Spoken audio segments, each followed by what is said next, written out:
Mom. Jake. Finally. We need to talk. I leaned against the door frame, arms crossed. Number you need to leave. She blinked, as if she was unable to absorb what I had just said. Excuse me? You heard me? My voice was calm, controlled, and firm. You don't get to just show up at my apartment demanding money.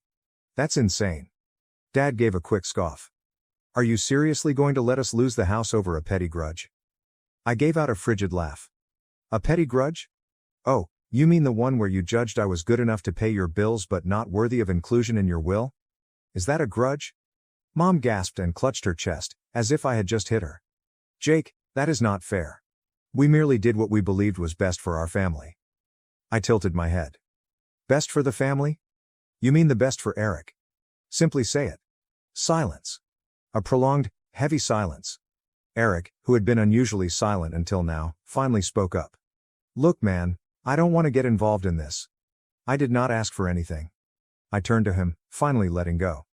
No, you simply sit back and accept all that is given to you. You are 28 years old, Eric. Get a damn job. His face grew crimson. What the hell, dude? I stepped closer. You've heard me. Do you want to inherit the house? Begin acting like a homeowner. Do you want to be the golden child? Begin paying their damn bills. I'm done being your personal banker. Eric averted his gaze, his attention drawn to the sidewalk. Mom took a deep breath and refocused her guilt trip.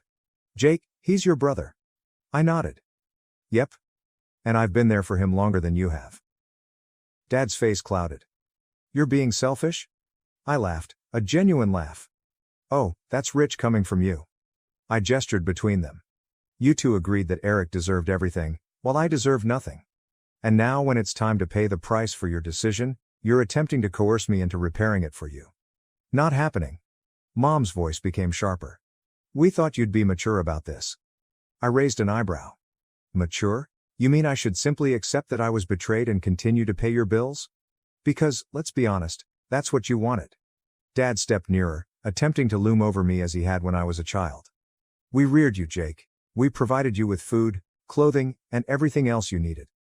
The least you can do is help us right now. I looked him dead in the eyes. I already have. For years. You repaid me by cutting me out. Mom's lips twitched. We thought you'd understand.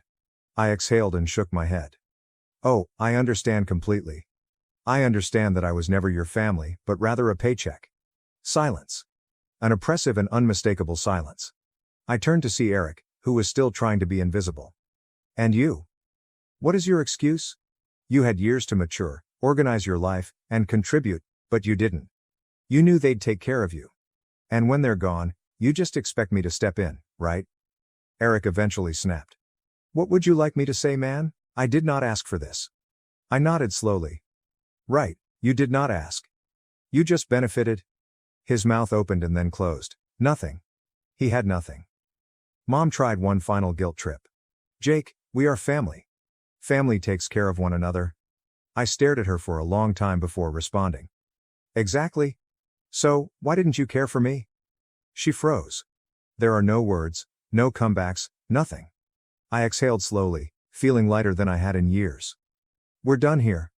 I turned and walked back inside, shutting the door behind me. My phone buzzed before I even got back to my couch. Dad sent a new text. Wow. After everything we've done for you, are you really going to leave us? I smirked and typed back. Number, you abandoned me. I'm just now accepting it. I pressed send. Then I blocked their numbers. But I had no idea that blocking them would simply make matters worse. Things quickly spiraled out of control. Less than a day after blocking them, I began receiving posts on Facebook. My parents were never very tech-savvy, but they knew how to voice their problems online, especially when they felt self-righteous. At first, I assumed it was just my parents being dramatic. After all, that was their go-to move, blowing out family turmoil for everyone to see. But as I browsed through their feeds, I noticed it wasn't just about me no longer helping with bills.